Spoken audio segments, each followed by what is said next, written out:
Chastenet. I love him so much. Thank him for the work he's been doing. He doesn't have to be there in St. Lucia doing what he's doing. But here what I want to ask him. We have been having like those protests and those different things. And he said it's going to take too long for those 2 years, 3 more years before we have to move those guys out of power. But we need to move those guys out of power now. What I'm asking the leader of the opposition right now, is he prepared for us to shut down the country?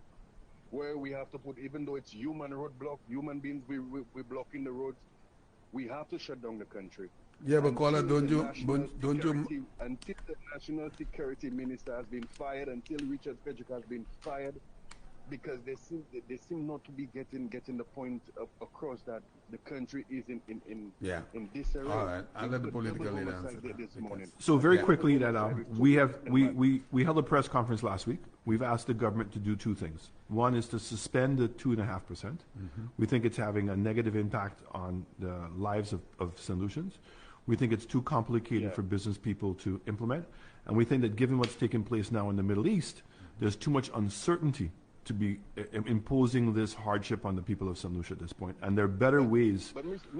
Let him respond, caller. Hold on, caller. And there are better ways to have raised the money, i.e. cutting some of their cost. We've also said that the statements made by Richard Frederick, that the Prime Minister should fire Richard Frederick because he's a breach of his commitment to Cabinet. And we've asked that the Commissioner of Police conduct an investigation. Right. I want to say that we've set a timeline in ourselves for them to accomplish these things.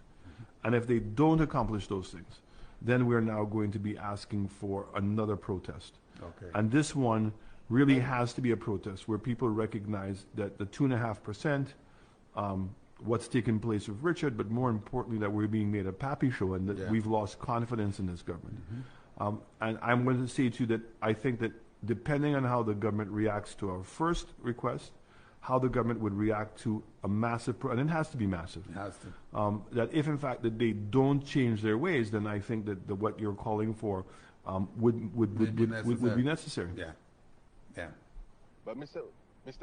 You might. Are you satisfied with the response? Are you satisfied with the response, caller, based on your question? My final response to that. It cannot be a one-day protest, Mr. Chastenet. It has to be an everyday protest. It has to be we're locking down the streets. No, we have to shut down the country by any means necessary because you have been sending messages to them. You have been writing to them. They are not taking you on. After the deadline you'll give them from them to fire the National Security Minister, the Home Affairs Minister, and Richard Frederick. If not, I know when you come to power, you will pardon us.